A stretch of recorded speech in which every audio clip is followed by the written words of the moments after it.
Selamat pagi, nama saya Jeremy Hilki Wijaya, mahasiswa FKUPH, NIM 0117118004. Sebentar lagi saya akan melakukan review tentang film The Accountant yang dibintangi oleh Ben Affleck yang sebagai Christian Wolf.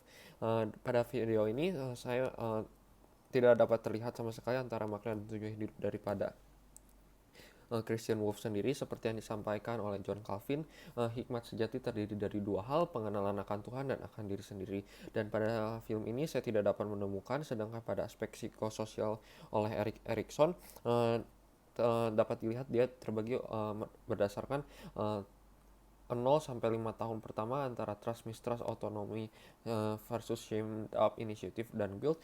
Ini berbicara mengenai perkembangan diri sendiri, sedangkan umur dari 5 sampai 65 tahun, lebih tua daripada 65 tahun, berbicara tentang aspek sosial. Dan di sini kan pada umur 21 sampai 39 tahun, di mana saya tidak dapat melihat apakah Christian Wolf memiliki antara infant sampai 5 tahun, di mana dia tidak mendapatkan kasih sayang karena orang tuanya berpisah.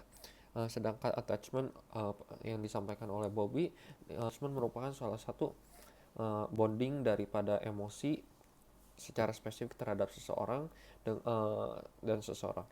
Dan jika attachment ini berhasil dibentuk oleh seorang ibu, maka seorang bayi akan merasakan nyaman, dan apabila gagal akan menjadi runtuh personalitasnya. Dan dia ada secure attachment, ambivalent, avoidant, dan disorganized attachment seperti presentasi yang ada di bawah ini. Dan menurut saya Christian Wolff ini sedang mengalami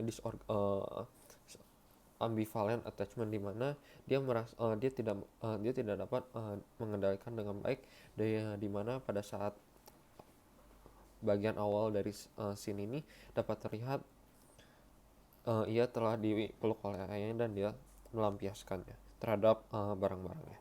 Sedangkan anxiety, mana neurotic defense yang terbagi dari toward people, against people, dan way people. Ini sangat jelas bahwa Christian Wolff termasuk orang yang against people, sedangkan defense mechanism yang dimiliki oleh Christian Wolff antaranya adalah adalah sublimasi di antara defense mechanism, hanya represi, reaction formation, regresi, displacement, proyeksi, sublimasi, rationalisasi, denial, and supresi. Dan sublimasi ini dapat terlihat pada saat Christian Wolff pada masa kecilnya dengan melempar barang terhadap patung milik orang tuanya kepada tembok. Dan mengenai interpersonal relationship-nya, dia merupakan seorang yang saya dapat observasi adalah I'm not okay and you're not okay. Adalah suatu kondisi hubungan sosial di mana Christian Wolff merasa tidak nyaman terhadap dirinya sendiri, dan orang lain juga tidak merasa nyaman akan keberadaannya. Sedangkan emotional intelligence-nya, dia merupakan self-regulation, di mana dia dapat menyadari dan menyalurkan amarahnya terhadap pencak silat, dan dia bekerja sebagai akuntan daripada sekelompok penjahat, dan sedangkan adiknya menjadi sebagai hitman, assassin, atau pembunuh bayar. Sedangkan ada cognitive behavior therapy, saya tidak melihat sama sekali, dan logoterapi juga sama sekali tidak dapat diobservasi. Dan di uncovering phase adalah fase dimana ketika kita memulai memikirkan efek negatif terhadap hidup yang dikuasai dendam dan usaha pembalasan. Sedangkan yang fase kedua adalah the decision phase, di mana keputusan diambil untuk mengampuni. Dan fase ketiga the work phase, ketika kita mencoba mengampuni dengan membingkai ulang kejadian, menerima luka dan rasa sakit, memikirkan alasan mengapa yang melakukan terhadapnya.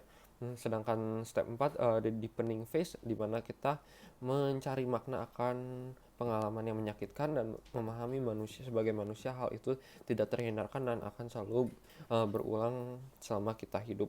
Menyadari akannya ada latar belakang dari psikopenia yang dialami oleh Christian Wolff adalah pada saat ia masih kecil, ia melihat masalah pertengkaran yang dilakukan oleh kedua orang tuanya di luar rumah, dan di mana itu merupakan salah satu faktor pencetus daripada psikopenia. Dan selain itu juga biasanya lebih cenderung orang yang mengalami anak yang mengalami masalah psikologi pada keluarganya cenderung mengalami eh, malnutrisi dan sebagaimana diketahui sebagai dugaan dan dugaan saya untuk menghadapi kecemasannya adalah dengan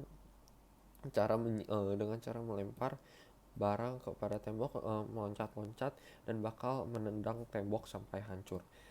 Dan menurut saya juga, saya menyarankan anak ini untuk pergi ke psikolog karena zikopenia bukan merupakan penyakit yang dapat diberikan obat, melainkan penyakit psikolog yang butuh uh, bantuan orang lain untuk menjelaskan dan untuk membantu mengembalikan perkembangan mentalnya menjadi lebih baik.